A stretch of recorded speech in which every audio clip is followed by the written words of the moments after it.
Hello hello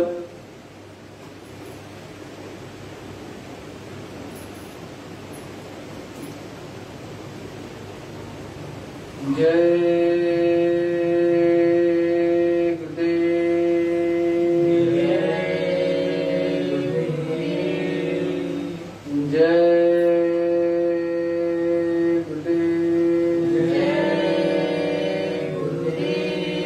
गुरुदेव नाम किसका?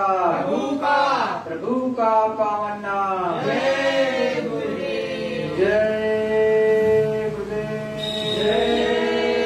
गुरुदेव।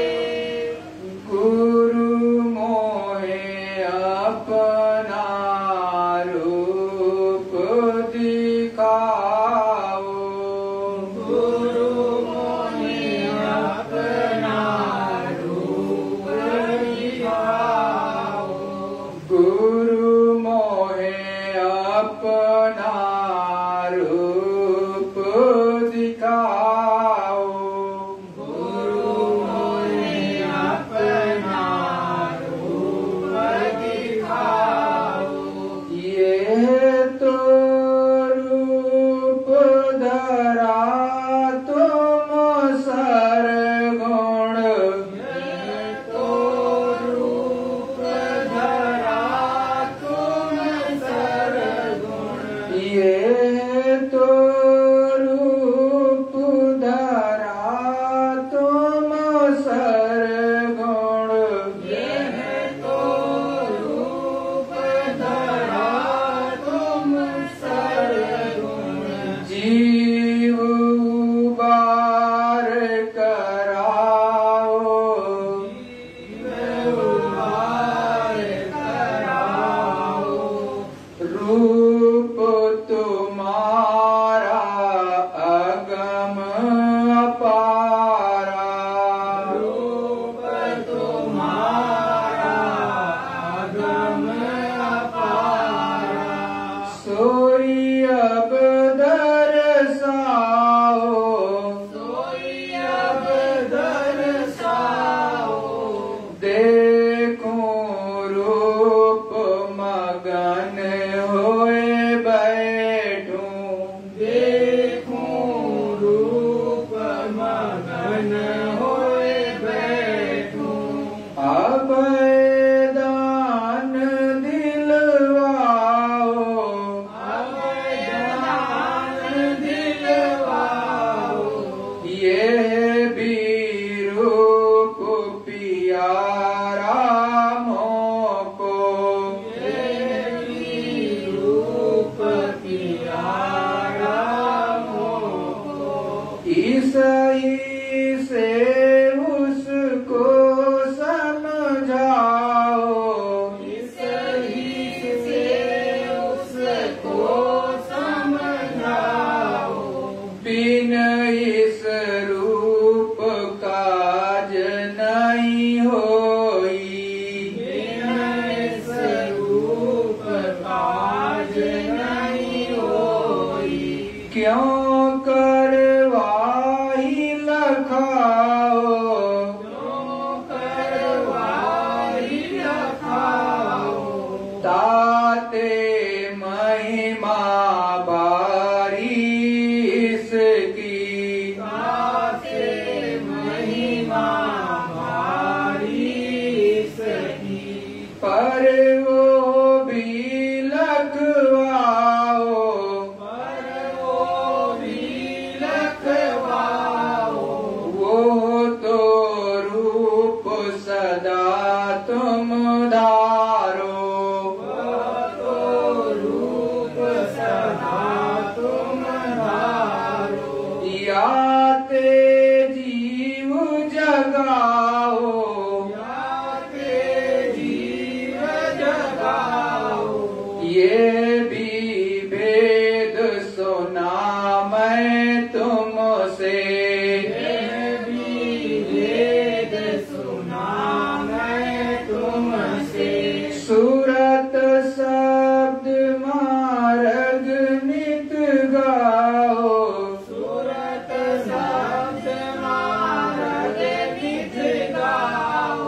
शब्द रूप जो रूप तुम्हारा, शब्द रूप जो रूप तुम्हारा, वहाँ में भी अब सूरत पठाओ, हमें भी अब सूरत पठाओ। डरता रहूं मौत और दुख से, डरता रहूं मौत और दुख से, निर्भय कर अब मोहि छुड़ाओ, निर्भय कर अब मोहि छुड़ाओ। दीन दयाल जीव हितकारी, दीन दयाल जीव हितकारी, जय गुरुदेव स्वामी काज बनाओ, जय गुरुदेव स्वामी काज बनाओ। गुरु मोहे अपना रूप दिखाओ, गुरु मोहे अपना रूप दिखाओ, गुरु मोहे अपना रूप दिखाओ। गुरु मोहे अपना रूप दिखाओ। जय गुरुदेव। जय गुरुदेव। अखंड रूप से विराजमान परम पूज्य स्वामी जी महाराज के चरणों मेरा कोटि प्रणाम। यहाँ पर उपस्थित समस्त प्रेमी भाई बहनों से मेरा सादर जय गुरुदेव। ऑनलाइन देख रहे विश्व के कोने कोने से समस्त प्रेमी भाई बहनों से मेरा सादर जय गुरुदेव।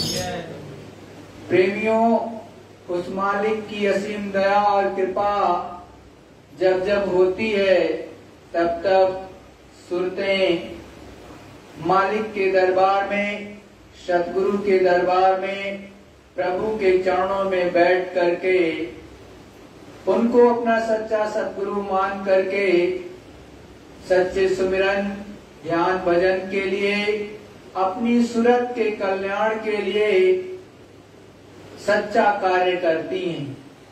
जब तक गुरु के चरणों में आप नहीं बैठोगे, गुरु से सच्चा प्रेम नहीं करोगे, गुरु में मन नहीं लगाओगे, तब तक आपका काम बनने वाला नहीं है। जब आप गुरु के चरणों में बैठ करके उनसे दया की भीख मांगोगे और ज्ञान दीक्षा लेकर के, नाम दीक्षा लेकर के, सच्चा नाम लेकर के आप उनसे विनती और प्रार्थना करोगे तो आपका काम अवश्य बनेगा।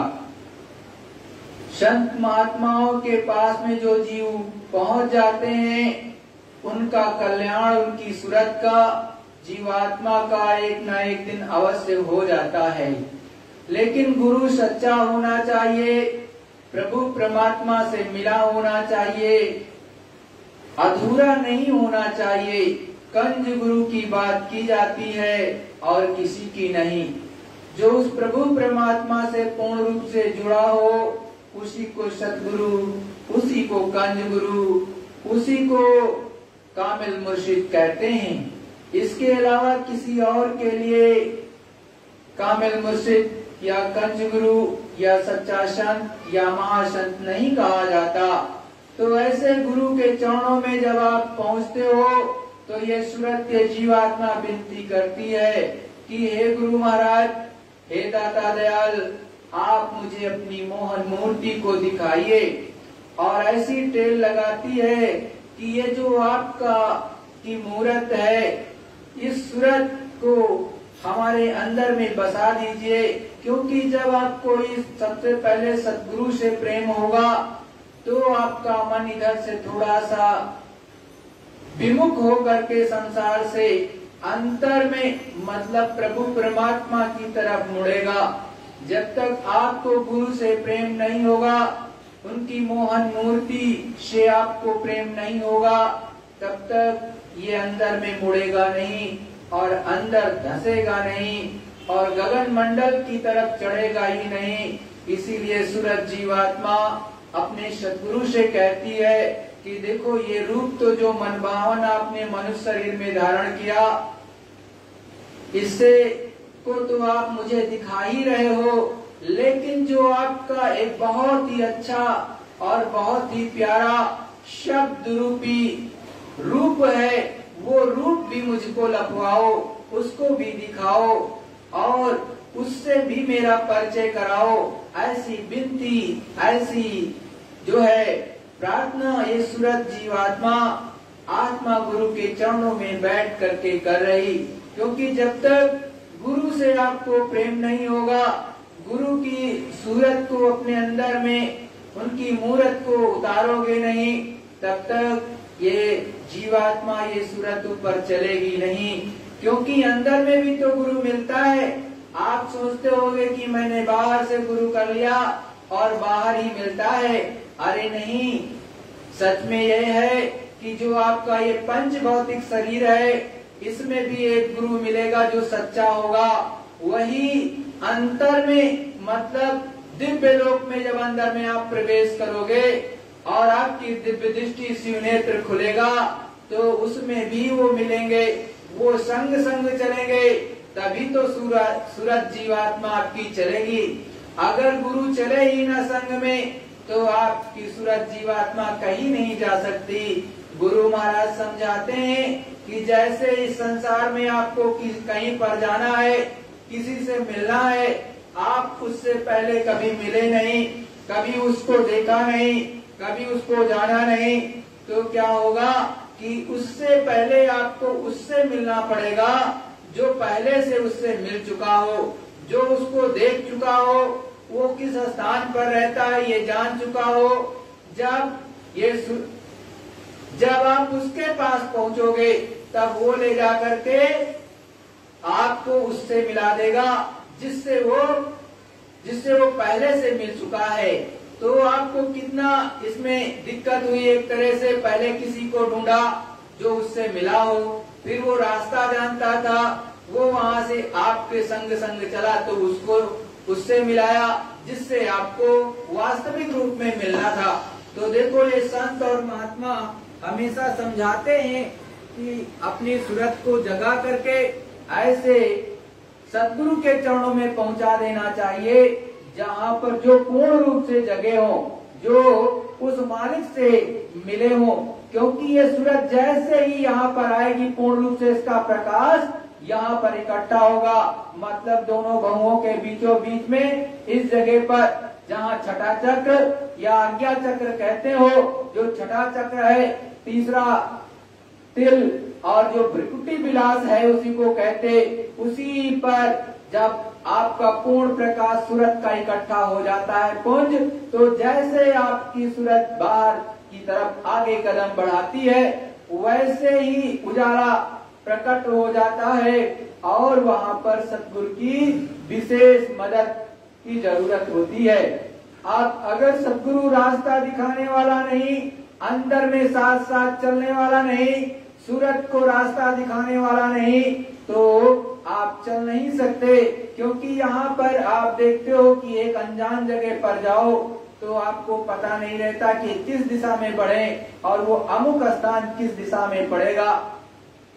जबकि ये बहुत छोटा सा देश है पृथ्वी मंडल, और यहाँ पर एक शहर में भी आप भटक जाते हो तो, और कभी कभी यहीं पर अपने राजीव चौक में आप जाते हो, मेट्रो स्टेशन पर पहली बार जो उतरा हो उसको ये नहीं पता चलेगा किधर से निकले और किधर से जाएं। अब वो वहीं पर चौकड़ी काटता रहेगा। 10 लोगों से पूछोगे, उसके बाद उसमें से बाहर आप निकल सकते हो या कहीं दूसरी जगह गंतव्य स्थान पर आप जा सकते हो। जबकि बहुत छोटी सी चीज है, आपके 100 फीट नीचे जमीन के या 200 या 300 फीट नीचे वो बनी हुई मेट्रो स्टेशन ही है और कुछ नहीं है ज्यादा।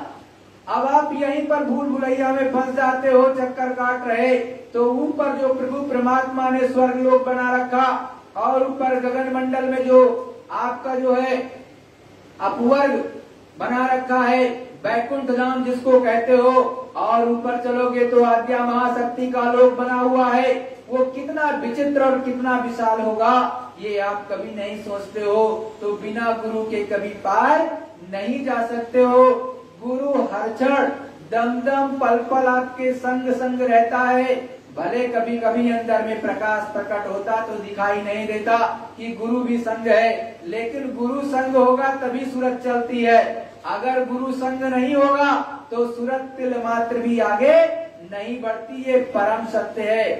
तो हमेशा गुरु से कहते हैं, ये सूरत कहती है, आत्मा कहती, जीवात्मा कहती है कि हे मालिक आप मुझे वो मनभावन अंदर वाला रूप दिखाइए कि आप कैसे लिंग शरीर में आप चलती, क्योंकि जब सूरत चलेगी तो लिंग शरीर में सूरत होगी 17 तत्वों में, तो गुरु भी 17 तत्वों में होगा। जब ये सूक्ष्म तत्व में होंगे 9 तत्वों में, तब सूरत भी 9 तत्व में होगी। और जब ये 5 तत्वों में पुनः होगी जो है ब्रह्म के लोक में, तो गुरु भी 5 तत्वों में ही रहेंगे। और उसके बाद में शब्द रूप सूरत और गुरु दोनों शब्द रूप हो जाते हैं और दोनों संग संग चलते हैं। ऐसी विहंगम मालिक की दया और ऐसी छटा गुरु की होती है कि इतना मनभावन होता है वहाँ पर कि एकदम से गुरु पर लोभ जाती है, मोह जाती है, मोहित हो जाती है सूरत जीवात्मा, जो आपके अंदर यहाँ दोनों आंखों के मध्य में बैठी हुई है। जहाँ आप लोग तिलक लगाते हैं और बहनें बिंदी लगाती हैं। अरे आपको सोचना चाहिए, ऐसी मालिक की दया होती है, इसीलिए तो गुरु धारण किया जाता है। और इधर उधर के लोगों को गुरु के रूप में थोड़ी धारण किया जाता है। जो पूर्ण ज्ञान रखता हो और जो गुरु प्रभु परमात्मा से मिला होगा वही आपको प्रभु परमात्मा से मिला सकता है, दूसरा कोई नहीं मिला सकता। संत महात्मा समझाते हैं कि जो जीवात्मा पहले स्थान से आई या दूसरे स्थान से आई तो वो कभी जीवात्मा का कल्याण नहीं करती है। वो अपने लोग जाने लगेंगे तो आपको संग नहीं ले जाएंगे। वो कहेंगे संतों के सानिध्य में जाओ, या ये कहेंगे कि आप तत्वदर्शी महात्माओं की खोज करो और उनके चरणों में बैठ करके ऊपर के लोक में आओ। और आपने बहुत पूर्ण किया तो स्वर्ग वैकुंठ पहुंच जाओगे, और ज्यादा किया तब तो योगी के रूप में जो है पहले स्थान ईश्वर के लोक में पहुंच जाओगे, और ज्यादा किया तो ब्रह्म ऋषि के रूप में ब्रह्म के देश में पहुंच जाओगे। लेकिन मुक्ति मोक्ष नहीं मिलने वाला, क्योंकि जो प्रयागराज है वो तो बहुत ऊपर है और वो सतगुरु के चरणों में बहता है ऊपर में। जो त्रिवेणी सुनते हो वो गुरु के चरणों में दूसरे स्थान से भी ऊपर में है। और फिर आगे चलोगे तो मानसरोवर, और मानसरोवर के और आगे जाओ तो प्रयागराज। ऐसी चीज है वो। तो इसीलिए कहते हैं गुरु बिन बानिद तरे न कोई, जो बिरंच शंकर सम होई।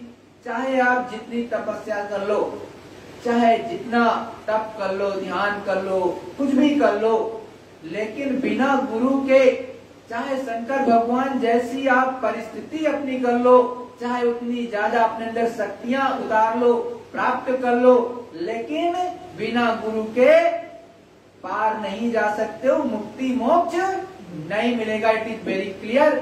आपकी रामायण में साफ साफ शब्दों में लिखा है। आपके यहाँ पर अखंड रामायण होती है, उसमें आप अच्छी तरह से पढ़ते हो, फिर भी भटकते हो और चीज को ध्यान से अपने अंतरात्मा से गहते नहीं हो। गहना होता है, उतारना होता है। तो ये सतगुरु के चरणों में पता चलेगा, इधर उधर पता चलने वाला नहीं है प्रेमियों। जय गुरुदेव। प्रेमी भाई बहनों, अब जो गुरु महाराज ने बहुत पहले सत्संग सुनाया, थोड़ा वो सुनो कि गुरु महाराज अपने मुखारबिंद से क्या कहते हैं।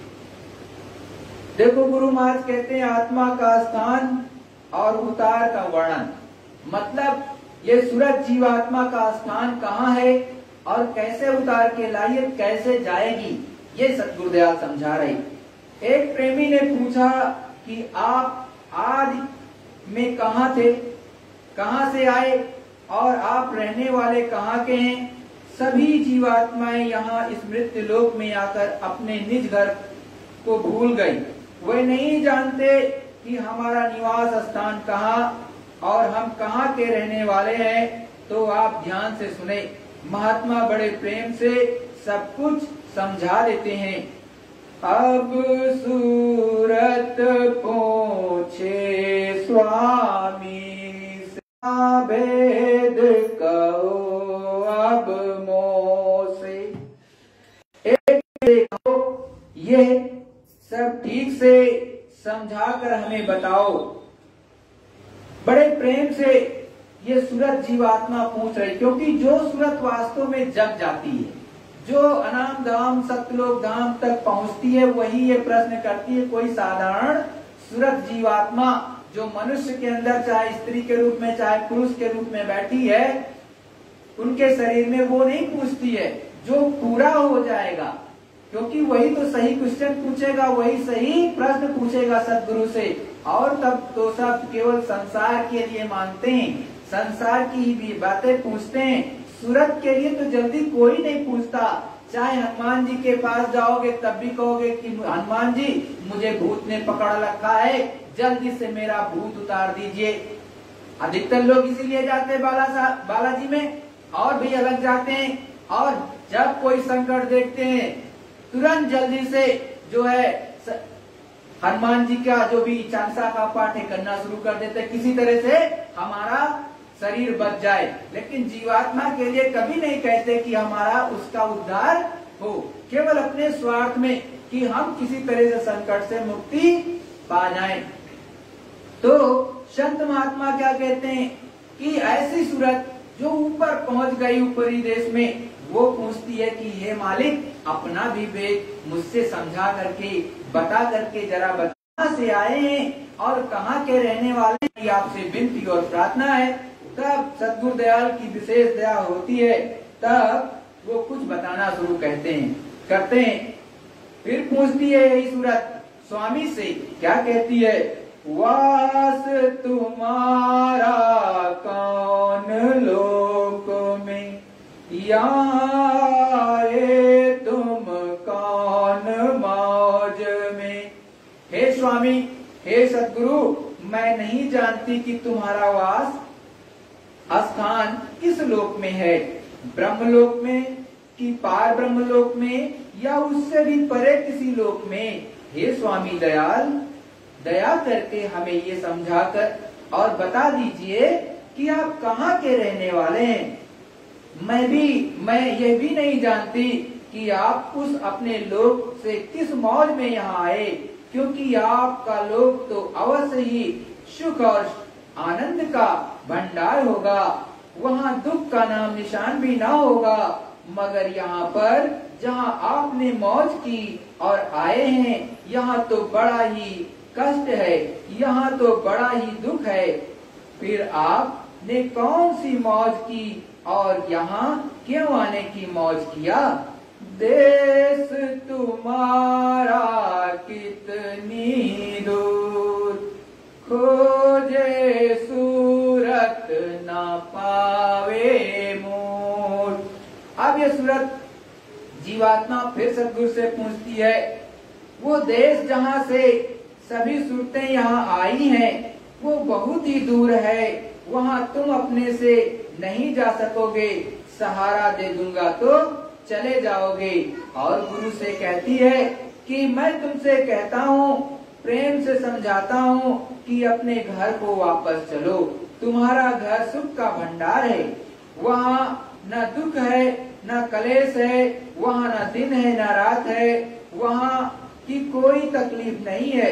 मगर कुछ नहीं, जब जो मन में आया किया। यहाँ भी समय से नहीं आते, जब चाह आए जब चाह चले गए। मगर ये खाला जी का घर नहीं है।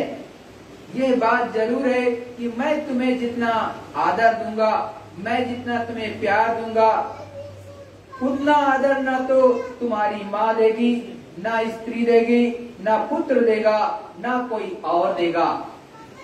देखो गुरु महाराज कितनी बड़ी बात कह रहे कि आपको जितना प्रेम सद्गुरु से मिलेगा, उतना किसी से नहीं मिलेगा।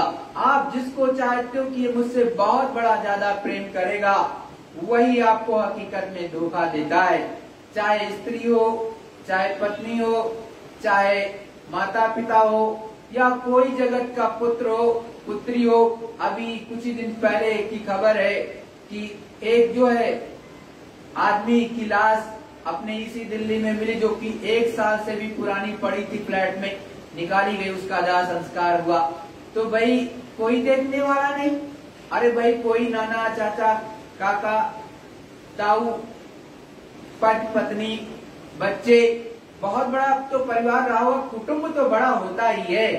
भले आप अकेले हो, उसमें कोई दो राय नहीं। भाई बंधु, बहने, अरे कोई साल में भी ध्यान देने नहीं आया, कि झांकने नहीं आया, तो आप सोचो कितना प्रेम करते हैं आपसे।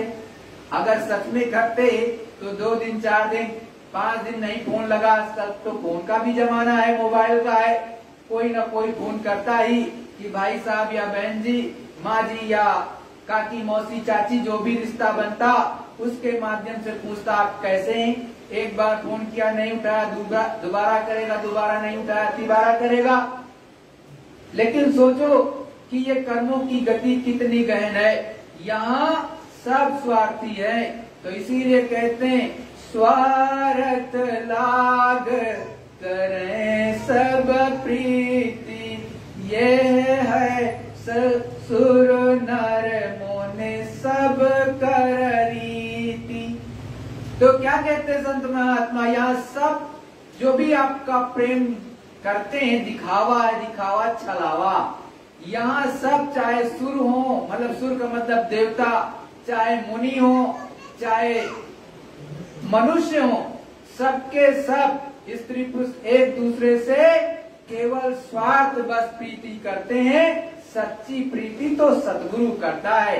इसीलिए गुरु महाराज कहते हैं कि जब तुम्हारा कोई मददगार नहीं होगा, अंत समय जाने लगोगे, तुम्हें भयंकर पीड़ा होगी आने और जाने में, क्योंकि जन्मत मरत दुसाधु कोई, रामायण में साफ साफ लिखा है कि जन्मते और मरते बहुत अपार पीड़ा होती है। उस समय जब तुम्हारी कोई मदद नहीं करेगा और जय गुरुदेव नाम जब बोलोगे तो मैं मिलूंगा। गुरु मान ने साफ साफ कहा, किसी और के लिए नहीं कहा, अपने लिए कहा। जय गुरुदेव बोलोगे तो मुझे पहचान लो, मैं तुमको अंदर में तुम्हारी जीवात्मा की रक्षा मदद करूंगा। तो आप सोचो, आपके सद्गुरु इतने दाता दयाल, इतने दयालु, इतने कृपालु है। फिर सद्गुरु दयाल से सूरत जीवात्मा पूछती है, मैं बिछड़ी तुमसे कहो कैसे, देश पराए आई जैसे। ये सूरत अपने स्वामी से पूछती है कि हे मेरे स्वामी जी, दया करके हमें ये बताइए कि मैं जब आपके संग रह रही थी तो कैसे आपसे बिछुड़ गई, हमसे क्या गलती हुई कि हमें अपने निज घर से, उस अजर और अमर घर से निकलकर इस काल माया के देश में आना पड़ा। ये पराया घर है, ये मृत्यु लोक तुम्हारा घर नहीं है। यहाँ तुम्हें हर क्षण दुख और तकलीफ है, कहीं सुख और आराम नहीं है। मेरा हाल भिन्न कर गाओ, देश अपना मोहि लखाओ। हे गुरुदेव, हे सद्गुरु, हे दाता दयाल, हे स्वामी, मैं अपना सब हाल नहीं जानता। मैं आपसे विनती करता हूँ कि मेरा पूरा हाल भिन्न भिन्न अर्थात अलग अलग समझाओ। आपसे मेरी ये भी प्रार्थना है कि हमें अपना देश जो सुख और आनंद का भंडार है उसे भी दिखा दें। और मुझे क्यों छोड़ना पड़ा? मन तन संग पड़ी मैं कब से, दुख पाए बहुत तक मैं जब से। मुझे नहीं मालूम कि मैं कब से इस किराए के मकान रूपी शरीर में डाल दी गई। और इस मन का संग कब से मेरा पड़ा। इस मन के संग रहकर तो मैंने बहुत दुख पाए, अब इससे छूटने का कोई उपाय समझ में नहीं आता है। हे दाता दयाल, हे सद्गुरु, मुझे दया करके समझा दीजिए। ऐसी भिक्षा, ऐसी दया की भीख मांग रही अपने सद्गुरु के चरणों में बैठ करके सूरत कि हमको सब कुछ हमारा भिन्न भिन्न हाल आप गा दीजिए, बता दीजिए। कैसे मेरे तन मन से मेरी यारी हो गई, भाई तन में कैसे बन गई। मैं तो बेतन वाली थी, सूरत जीवात्मा तन थोड़ी ना है। और ये मन भी अलग है, ये चतुसंताकरण भी है। मन, बुद्धि, चित्त और अहंकार ये जड़ है। ये सूरत का प्रकाश, सूरत की शक्ति लेकर के, आत्मा की शक्ति लेकर के आपसे बुरे से बुरे कर्म और अच्छे से अच्छे कर्म यही करवाते हैं, कोई दूसरा नहीं करवाता है। ये मन, बुद्धि, चित्त और अहंकार का ही खेल चल रहा है यहाँ पर। और ये तन्मय आकर के ये सूरत जीवात्मा बन गई, उससे यारी हो गई। अब सूरत की और मन से भी यारी हो गई। अब मन जैसा चाहता है वैसा नचाता है। जैसे एक मदारी जो होता है, मतलब जादूगर, जादू दिखाने वाला या नाटक दिखाने वाला बंदर को पकड़ लेता है। अब आपको पकड़ लिया किसने? मन रूपी मदारी ने सूरत को पकड़ रखा। आप जैसा चाहता वैसा नचाता और आप गोल गोल खूब नाच रहे हो। कभी डांस करके मस्त हो जाते हो, कभी खा करके मस्त हो जाते हो, कभी गलत काम करके भी मस्त हो जाते हो, बड़ा अच्छा किया। लेकिन ये नहीं जानते हो कि सूरत जीवात्मा की पिटाई होती है हकीकत में। अब मन की तो कोई पिटाई नहीं होती, क्योंकि मन तो काल भगवान का है, ये तो उनका एजेंट है। और आपकी पिटाई किसकी होती? सूरत को। सूरत को दुख दर्द होता है, ना कि मन को कोई दुख दर्द होता है। क्यों भूली मैं देश तुम्हारा, आए पड़ी परदेस निहारा। हे स्वामी, दया करके हमें बता दें कि मैंने आपके देश की क्यों बुला दिया। इसका क्या कारण था कि यहाँ इस परदेश मृत्युलोक में मैं पड़ी हूँ। पाताल बसो की मृत्युलोक में, स्वर्ग बसो की ब्रह्मलोक में। अब ये सूरत, ये जीवात्मा अपने सद्गुरु से पूछती है कि हे मालिक, आप मुझे बताओ कि आप आए हो तो किस देश से? आप पाताल में रहते हो क्या? उसमें तुम्हारा निवास स्थान है क्या? वहाँ नहीं रहते हो तो क्या स्वर्ग में रहते हो क्या? अगर स्वर्ग में रहते हो तो क्या ब्रह्मपुरी में रहते हो क्या? आपका निवास स्थान वहाँ है क्या? बड़े प्रेम से वो पूछती है अपने सद्गुरु से। फिर पूछती है, विष्णु लोक बैकुंठ धाम में, इंद्रपुरी आसियु मुकाम में। अगर आप ब्रह्मपुरी में नहीं रहते हो तो क्या आप विष्णु लोक में रहते हो? क्या आप बैकुंठ धाम में रहते हो? अगर वहां रहते हो तो वहां बताओ। अगर वहां भी नहीं रहते हो तो क्या आप इंद्रपुरी में, इंद्र जी जहाँ का स्थान जहाँ है, इंद्रपुरी में रहते हो क्या? अगर वहां भी नहीं रहते हो, क्योंकि सभी राजाओं के, सभी देवताओं के जो राजा हैं वो इंद्र भगवान है, तो क्या उनके लोक में आप रहते हो? फिर कहते हैं कि अगर वहां भी नहीं रहते हो तो सब ऊपर में क्या शिवपुरी में रहते हो क्या? जहाँ शिव जी का स्थान है रहने का, आप उनके देश में रहते हो। ये सूरत जीवात्मा अलग अलग तरह से सद्गुरु से प्रश्न कर रही। फिर कहती है आगे, कृष्ण लोक या राम लोक में, प्रकट लोक या पुरुष लोक में।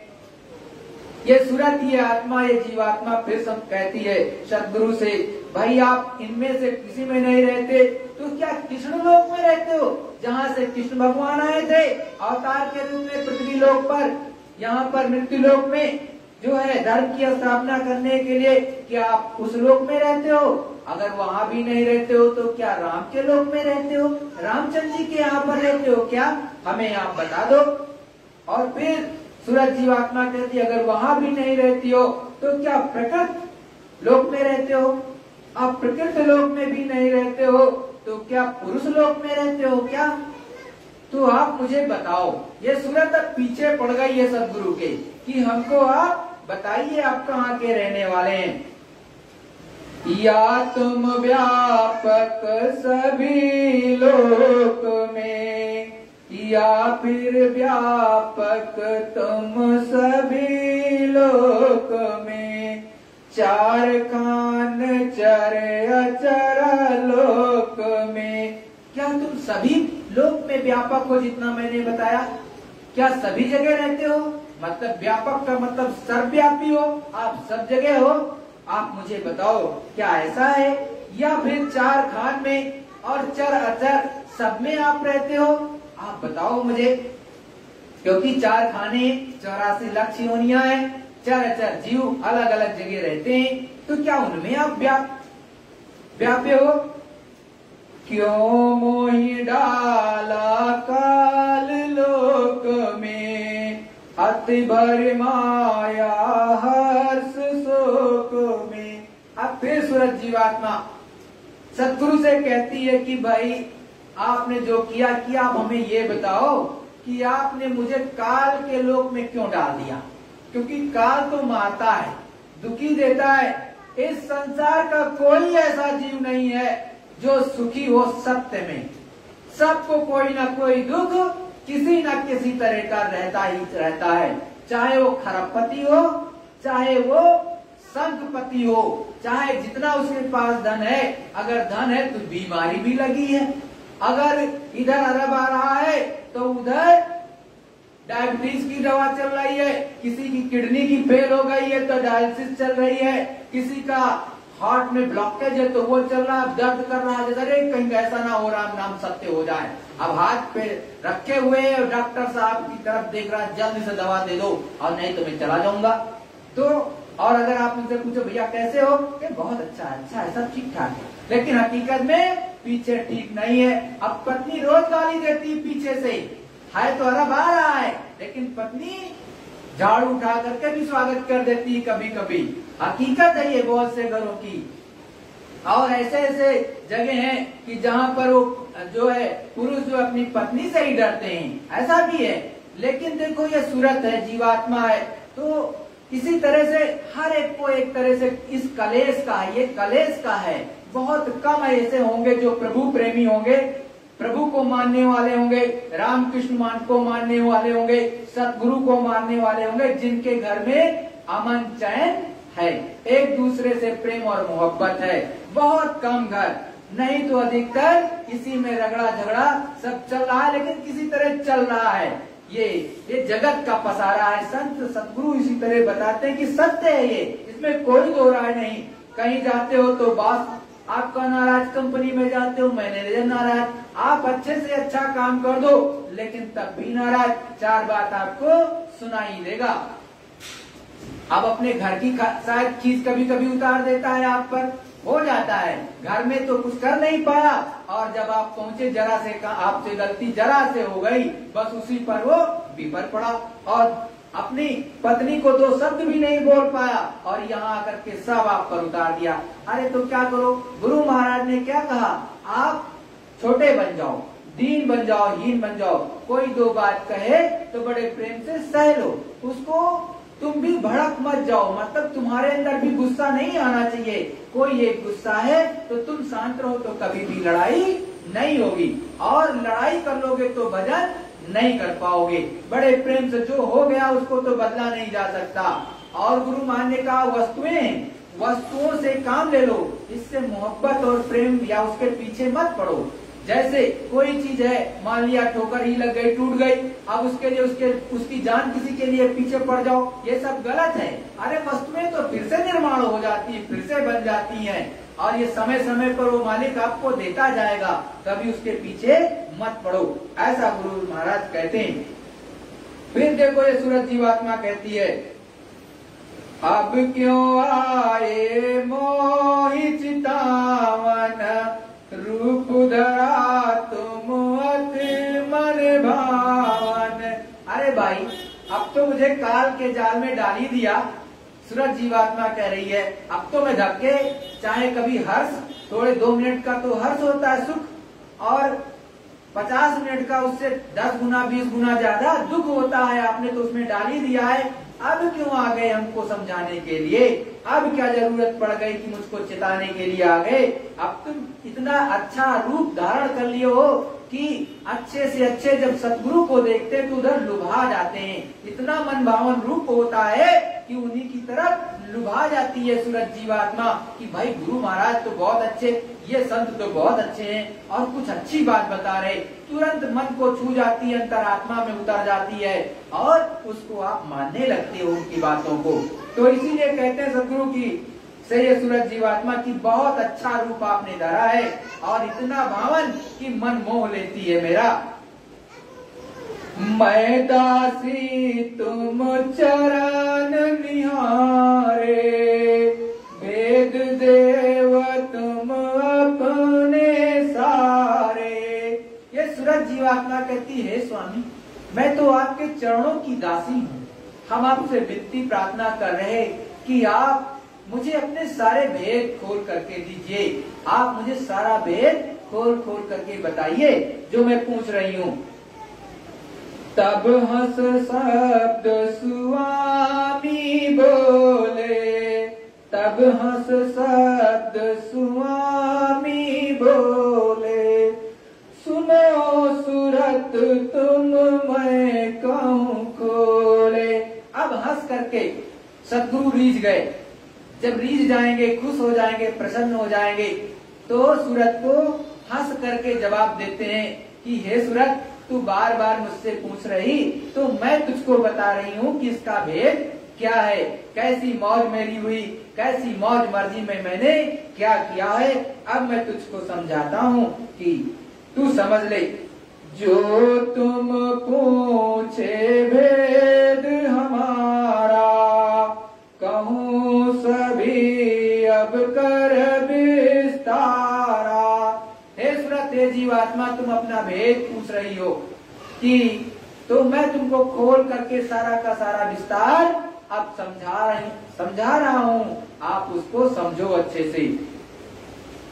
मैं हूँ अगम अनाम माया, रहूं मौज में अधर समाया। हे सूरत हे जीवात्मा मैं अगम अनाम, मैं अगम और अनाम हूँ, मतलब कि एकदम अधर में रहता हूँ और माया में मैं नहीं मिला हूँ, अमाया हूँ, मुझ में माया वाया नहीं है। ये जितना पसारा नीचे का बना है सब माया सम्मिलित है, लेकिन ऊपर में सब प्रकाशवान रचना है, चेतन रचना है, सूरज जीवात्मा की शब्द की रचना है। मैं अधर में रहता हूँ और अनाम देश मेरा है, वहां का मैं रहने वाला हूँ। और अनामा मेरा नाम है, मतलब अनाम पुरुष, अनाम। और मैं वहीं पर रहता हूँ और वहीं का रहने वाला हूँ। और मैं अधर में समाया रहता हूँ, अधर ऊपर, सबसे ऊपर, सबसे टॉप, उसी को कहते हैं अधर में रहता हूँ। अनामी महाप्रभु वो उनके रहने का घर है और वहीं समस्त सुरतों का भी घर था जहां से ये आई है। जो फिर सदगुरुदयाल से सूरत को समझाते हुए कहते हैं मेरा भेद न कोई पावे, मैं ही कहूँ तो कान में आवे। सदगुरुदयाल कहते हैं, संत कहते हैं कि देखो सूरत मेरा भेद जल्दी कोई जानता वानता नहीं है, कोई नहीं जानता। मैं ही अपने मुखारबिंद से किसी न किसी तरह से समझा दूं, बता दूं, तब तो पता चल जाएगा, अन्यथा किसी को नहीं। जति सती योगी योगेश्वर किसी को पता नहीं चलता। संत कौन है कोई नहीं जानता, केवल वो स्वयं अपने मुखारबिंद से जब जताते हैं तभी पता चलता है। मैं उसका एक उदाहरण भी आपको बताता हूँ। जब जो है महाभारत खत्म हो गया तो कृष्ण भगवान ने कहा 5 पांडवों को बुला करके कि ये युद्ध किसने जीता, महाभारत किसने जीता? उन्होंने कहा मैंने जीता। तो कहा जब तुमने जीता तो तुमको मनुष्य मारने की हत्या का पाप लग गया, अब इसका प्रायश्चित तो करना पड़ेगा। तो कहा फिर क्या किया जाए? तो कहा कि अब तो आपको यज्ञ कराना पड़ेगा, महायज्ञ। उस समय जो भी चलता था। तो कहा और एक घंटा टांगो, घंटा बजना चाहिए आपका। अब सारे के सारे प्रकांड विद्वानों को, जितने ऋषि महात्मा मुनि थे, सबको बुलाया, सबको भोजन कराया, बड़े आतिथ्य, जितना प्रभु के रूप में स्वागत करना था सब किया। लेकिन भोजन प्रसाद ग्रहण करने के बाद भी घंटा बजा नहीं था। तो घंटा नहीं बजा तो पाप नहीं कटा, क्योंकि पाप कट जाता तो घंटा बज जाता, सफल हो जाता, लेकिन नहीं बजा। तब कृष्ण भगवान ने कहा कि देखो, आप लोगों ने सबको बुलाया, लेकिन सब तो आए, लेकिन एक नहीं आए। कि वो कौन है? कहा एक संत हैं, उनको जाके आप बुला के लाओ, जब वो आएंगे तब जाके कुछ होगा, नहीं तो होगा नहीं। तब भीम को पहली बार भेजा तो भीम के अंदर अकड़ थी तो आए नहीं। फिर उनको जो है कृष्ण भगवान से ने बड़े प्रेम से समझाया कि इस तरह कहना उनसे, बड़े प्रेम से, और बड़ी विनती करना इस तरह से। तो जैसा कृष्ण भगवान ने कहा था वैसी उसी तरह से जब सुपथ ऋषि से जाके विनती की, तब वो आए और भोजन प्रसाद ग्रहण किया। लेकिन जब भोजन प्रसाद ग्रहण कर रहे थे, उसी समय क्या हुआ भाई, 56 भोग तो बनेगा ही राजाओं के यहाँ। 56 भोग आया बन करके अलग अलग। अब आया जब सुपथ ऋषि के सामने, तो सुपथ ऋषि ने सबको एक ही में मिला लिया। द्रौपदी जी खिला रही थी तो उनका भाव खराब हो गया। तब कृष्ण भगवान ने फिर पूछा कि है द्रौपदी, तुम्हारा भाव क्यों खराब हुआ? तो उन्होंने कहा उन्होंने सब एक में मिला लिया, एक में ही, इसलिए जो मेरा भाव थोड़ा खराब हो गया। तो कहा ये तो तुम उनसे फिर से विनती, प्रार्थना और क्षमा मांगो, नहीं तो तुम्हारा यज्ञ वज्ञ सफल नहीं होगा। फिर उनसे क्षमा मांगी और फिर उन्होंने दया की, तो वो घंटा बजा और उनका यज्ञ सफल हुआ। तो संतों को कोई जानता मानता नहीं है और बिना उनके कोई काम भी नहीं होता। तो फिर देखो आगे सतगुरुदेव समझाते हैं सूरत को कि क्या, कि कैसे उनकी मौज है। फिर तम अगम रूप में धारा, दूसर लक पुरुष हुआ न्यारा। प्रथम मैंने अपना जो रूप धारा, वो क्या धारा? अगम पुरुष के रूप में अगम रूप मैंने धारा, और उसके बाद में दूसरा मैंने कौन सा रूप धारा? अलग रूप, अलग पुरुष करता है। और फिर आगे फिर कहते हैं तीसर सत पुरुष मैं भया। तीसर उन्होंने अपना रूप जो धारण किया, वो कौन सा रूप धारण किया? सत्पुरुष का। पहला अगम पुरुष, दूसरा अलग पुरुष, तीसरा सत्पुरुष।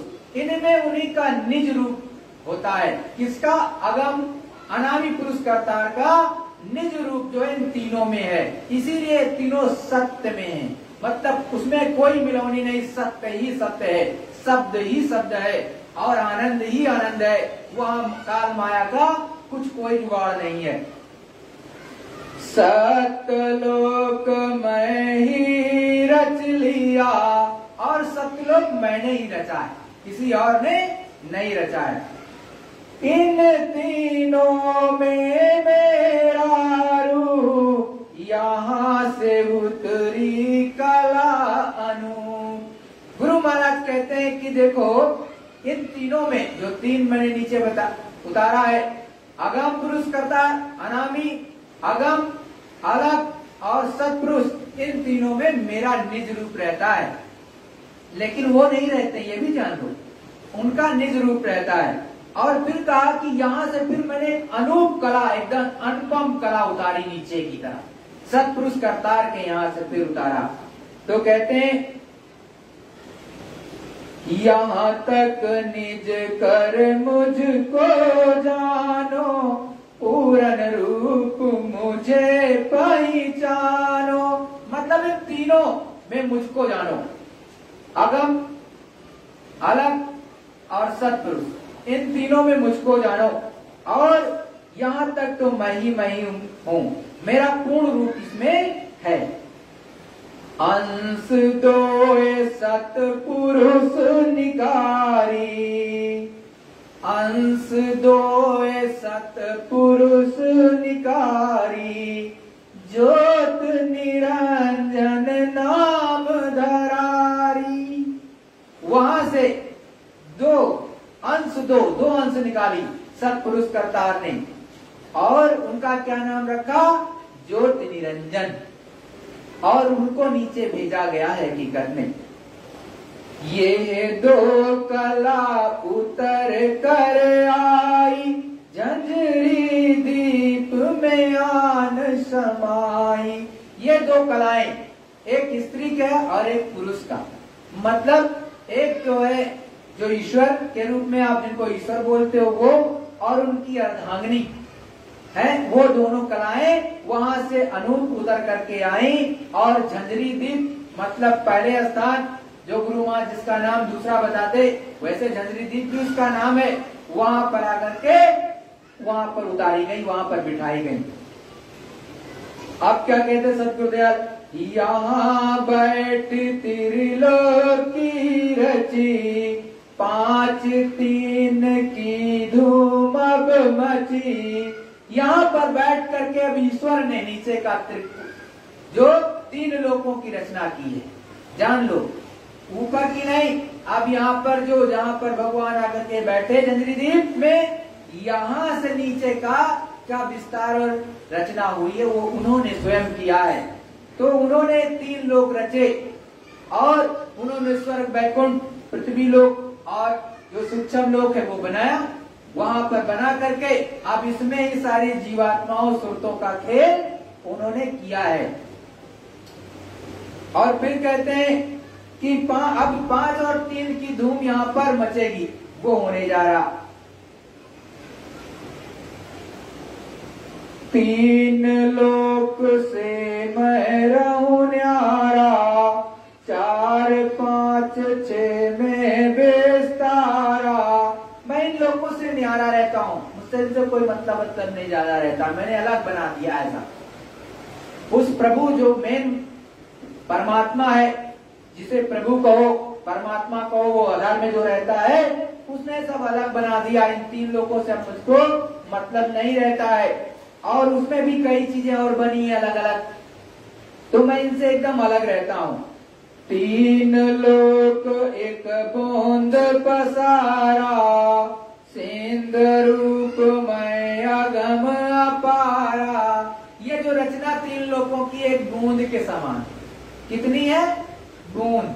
और मैं कहाँ रहता हूँ? अगम, जहाँ पार है, कोई वारंपारा नहीं है, मैं वहां रहता हूँ। ये तो केवल एक बूंद का है मेरा, एक बूंद मैंने दी है, समझ लो, हमारे सागर का एक बूंद है, जितना एक 3 लोक है। मैं ना पाताल स्वर्ग नहीं मिलता, ब्रह्म विष्णु महेश न जुगता। देखो वो अनामी पुरुष कह रहे हैं, संत के रूप में जो आए हैं यहाँ पर, वो कहते हैं कि देखो मैं ना तो मैं पाताल लोक में नहीं रहता, न स्वर्ग में रहता हूँ, न मैं ब्रह्मा विष्णु महेश के लोक में मैं रहता, इन सब में कहीं भी मेरा निवास नहीं है। मैं तो वहां आधार में रहता हूँ, यहाँ नहीं रहता। नहीं गोलोक नहीं साके, इंद्रपुरी नहीं ब्रह्म समेत। नहीं मैं गोलोक में रहता हूँ, ना ही साकेत में रहता हूँ, ना ही इंद्रपुरी में मेरा स्थान है, ना ब्रह्मपुरी में। 3 लोक व्यापक मैं नहीं, बूंद एक मेरी यहाँ रही। इन 3 लोकों में मैं नहीं रहता हूँ, यहाँ मेरा एक बूंद का पसारा है, केवल वही है बस। उसी बूंद का सकल पसारा, वैधता ही कहे ब्रह्म अपारा। ये जो एक बूंद का सकल पसारा जो 3 लोकों का है, वेद उसी को कहते हैं कि ये सारा का सारा सब कुछ यही ब्रह्म का पसारा है, इससे आगे कुछ नहीं है। जबकि वेद में भी लिखा हुआ है कि आगे नेति नेति, मतलब आगे कुछ है, लेकिन मैं जान नहीं पाया, समझ नहीं पाया, क्योंकि उस समय संत नहीं आए थे धरा मंडल पर अनाम देश से, इसलिए कोई आगे का रास्ता नहीं जानता था, इसलिए आगे का रास्ता नहीं मिला। तो उसमें साफ साफ लिखा नेति नेति, आगे कुछ है लेकिन मैं जानता नहीं। वेदांती यही ब्रह्म बखाने, सिद्धांती यही शुद्ध पुकारे। जो वेदांत को जानने वाले हैं, वेदों को पढ़ने वाले हैं, वो यही कहते हैं कि ये ब्रह्म है। जहाँ तक कि उनकी रसाई चाहे पहले स्थान तक पहुंच जाए, चाहे दूसरे स्थान तक, दूसरे स्थान तक ही सब पहुंच पाए, उससे ऊपर उन्होंने राह नहीं पाया। तो यहीं तक का जो सिद्धांती थे उन्होंने कहा ये शुद्ध है, यहीं तक का है सब कुछ और आगे कुछ नहीं है। इसके आगे भेद न पाया, सतगुरु बिन उन धोखा खाया। इसके आगे उनको रास्ता नहीं मिल पाया, क्योंकि रास्ता नहीं मिला तो जाएंगे कैसे, इसलिए धोखा खा गए, वहीं तक ब्रह्म तक गए, मतलब ईश्वर के धाम और ब्रह्म तक। अब पार ब्रह्म कोई पहुंचा ही नहीं, तो उसके ऊपर भी है पार ब्रह्म। चलो पार ब्रह्म के ऊपर महाकाल, महाकाल के ऊपर जाओगे तो सत्पुरुष करता है, तब आपको कुछ पता चलता है, और उससे पहले ही रुक गए तो भेद कहाँ से पता चलेगा। तो इन्होंने भेद ही नहीं पाया, क्योंकि सद्गुरु मिले नहीं, सद्गुरु उस समय आए ही नहीं थे, प्रकट नहीं आए थे। गुप्त तो थे, उसमें कोई दो राय नहीं, गुप्त संत थे, लेकिन प्रकट संत नहीं थे। जितने मत है जग के माही, इसी बिंद को सिंध बताई। जितने भी मत मतांतर इस विश्व के अंदर है, सब केवल इसी बूंद को सिंध कहते हैं। मतलब एक बूंद को वो सिंध कहेंगे, बहुत बड़ा अपार सागर, वो मालिक है इसी बूंद को, जबकि वो तो अपरंपार बहुत ज्यादा बहुत आगे है। सिंध असल रहा इनसे न्यारा, वेद कतेब न ताहि समारा। देखो सिंध तो इन सब से अलग है, बहुत अलग और बहुत दूर है, इन सबसे बहुत न्यारा, बहुत अलग है। और वेद कतेब में उसकी चीजें नहीं लिखी, वो तो केवल एक बूंद की चीज ही बता दी गई है कि एक बूंद का इतना पसारा, इतना ज्यादा ज्ञान है कि वो वहां तक तो उनको पहुंच ही नहीं मिले, और बूंद को ही सिंध समझ रहे बैठे कि यही सब कुछ हुआ है। जैसे कि एक हाई स्कूल का पढ़ने वाला हो या इंटर, या एक तरह से 10+2+3 या 10+2+5, आप 3+5 कर लो तो, लेकिन वो पीएचडी नहीं कर पाया तो पीएचडी कर ही नहीं पाया तो बहुत कुछ जान नहीं पाया, मतलब नीचे तक ही थी उसकी, क्योंकि ऐसे गुरु सतगुरु नहीं मिले तो काम कहाँ से बने। तो हमको आपको देखो गुरु मान ने कहाँ तक बताया, वो जहाँ से वो मालिक रहता है, नीचे से top to bottom, bottom to top, नीचे से ऊपर, ऊपर से नीचे तक हर एक चीज खोल करके समझाते और बताते हैं। ये संतों का कलयुग में बहुत विशेष प्रभाव है, इसीलिए कहते हैं, आपकी रामायण में लिखा है, कल युग समयुग आनना, जो नर कर विश्वास। कलयुग के समान और अच्छा कोई युग नहीं है। किस मामले में? प्रभु परमात्मा को प्राप्त करने के मामले में, और किसी में मामले नहीं। लेकिन उस मालिक को बहुत आसानी से, बहुत ही इजी में आप प्राप्त कर सकते हो। बहुत छोटी सी अपने घर में ही रह करके केवल सुमिरन ध्यान भजन करके उसमें मन लगा करके मन चित्त बुद्धि को रोक लो और चढ़ चलो गगन में। और नहीं आप सुनते नहीं हो, 60,000 वर्षों तक पारस मुनि ने तपस्या की थी, से 1 सेकंड में गिरा दिया था माया ने, पता कर लेना, 1 सेकंड में गिराया था। विश्वामित्र जी का भी उदाहरण आप सुनते हो, मेनका ने गिरा दिया कि नहीं गिरा दिया। और आजकल भी तो वही चल रहा, आपको गिराने का सब कहीं, सब कुछ उससे भी ज्यादा आगे निकल गया। तो आप कब गिर जाओगे, यहाँ कुछ भरोसा नहीं। सतगुरु के चरणों में बैठो, नहीं पल पल छिन छिन गिरोगे, लेकिन दम दम उठाने के लिए सतगुरु दयाल है। उनके अगर एक एक वचन आपके अंदर उतरते चले गए तो आपका जीवन सफल है, नहीं तो कलयुग में अधिकतर लोग सीधे गड्ढे में जा रहे। पहले तो अच्छा भी करते थे, अब तो अच्छा कोई करता ही नहीं है कि नहीं। तो प्रेमियों, गुरु के वचनों को अंदर में धारो और देखो गुरु महाराज की इतनी दया कृपा, इतना ऊंचा सत्संग आपको कहाँ सुनने को मिलता है भाई। कोई अपनी अपनी तरह से सुनाता है, लेकिन गुरु महाराज के वचनों को सत्य में नहीं सुना पाता है, उसको याद कहाँ तक रहेगा।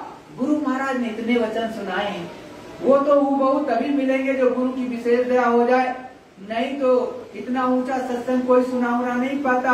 1 2 4 2 ये याद कर लिए, वही रिपीट होते रहते और बार बार ऐसी चीजें कोई सुना नहीं पाता। जो उच्चतम और जो अखंड हो, अनाम देश का सत्संग कोई सुनाता है जो सच्चा संत होगा, अन्यथा नहीं सुनाता। जय गुरुदेव। सभी प्रेमी भाई बहनों से निवेदन की एक प्रार्थना होगी, तत्पश्चात जो है सुमिरन ध्यान भजन आप सभी लोग करेंगे। और देखो प्रेमियों, ये सत्संग सब कुछ गुरु महाराज का रहता है। इन सत्संग को आप जितना ज्यादा से ज्यादा आगे बढ़ा दिया करो कि सभी सत्संगियों तक, सभी प्रभु प्रेमियों तक, वो कोई को मानने वाला हो, मुझसे से नहीं मतलब है, हर तक गुरु महाराज की वाणी को पहुंच जाए, जिससे कोई इस जगत में कहने वाला ना रहे परिवर्तन के समय पर कि कोई ऐसा संत महात्मा नहीं था बताने वाला कि हमको कुछ पता नहीं चला। ये हमारा का कर्तव्य है, बाकी आप जानो आपका कर्तव्य, और जैसा आप करोगे वैसा ही तो फल पाओगे। जय गुरुदेव।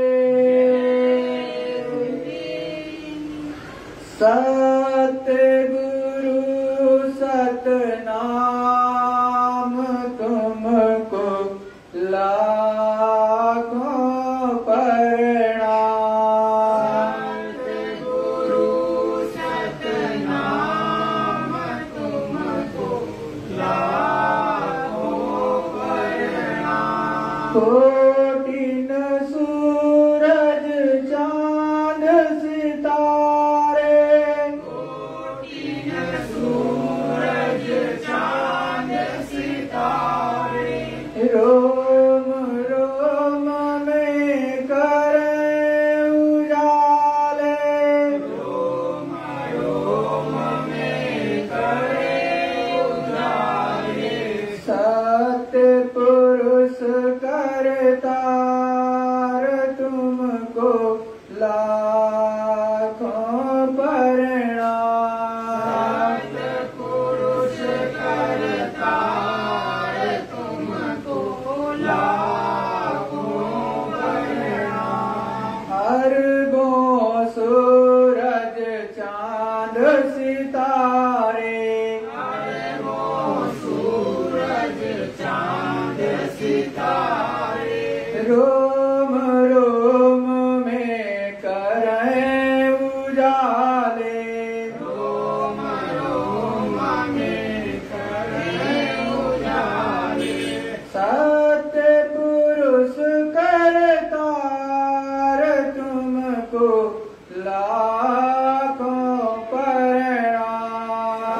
सतपुरुष करतार तुमको लाखों प्रणाम। अरबों सूरज चांद सितारे, अरबों सूरज चांद सितारे, रोम रोम में करे उजाले, रोम रोम में करे उजाले। आगम पुरुष करतार तुमको लाखों प्रणाम। आगम पुरुष करतार तुमको लाखों प्रणाम। नील नील शशि भानु अवतारे, नील नील शशि भानु अवतारे, रोम रोम में करे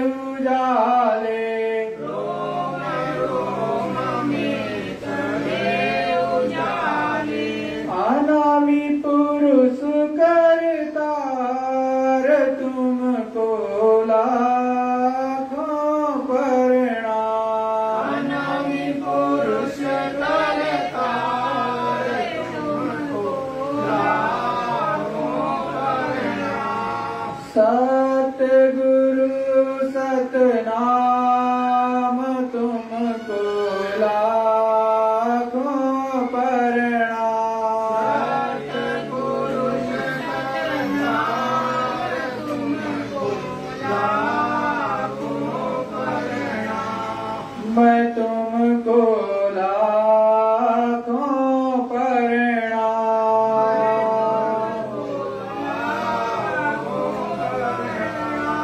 जय गुरुदेव। प्रेमी भाई बहनों, सभी लोग सुमिरन ध्यान भजन अवश्य करेंगे। और देखो प्रेमियों, इस जगत में गुरु के कार्य के लिए सभी लोग अपने तन से भी और मन से भी और धन से भी अच्छे से अच्छे सेवा अपने गुरु की करना चाहिए। हर तरह से लग करके करोगे तभी जीवात्मा का कल्याण होगा। और मुख्य जो है सुमिरन ध्यान भजन भी लग करके करो, तभी तो जीवात्मा निकल करके गगन मंडल में चढ़ेगी, अन्यथा चढ़े उड़ेगी नहीं। जितना ज्यादा से ज्यादा गुरु के चरणों में बैठ करके करोगे उतना ज्यादा से ज्यादा मालिक की दया होगी। गुरु महाराज कहते हैं कि देखो, आपको समझाने वाला आपके सामने, बताने वाला आपको सामने, और आप ले नहीं रहे हो, ये कितना बड़ा दुर्भाग्य। तो गुरु महाराज अपने सब कुछ देते हैं, गुरु के चरणों में बैठ करके आप ले लो। और सबसे पहले आप दृष्ट प्रणाम करना, दृष्ट प्रणाम करके तब सुमिरन ध्यान भजन में बैठना। जय गुरुदेव।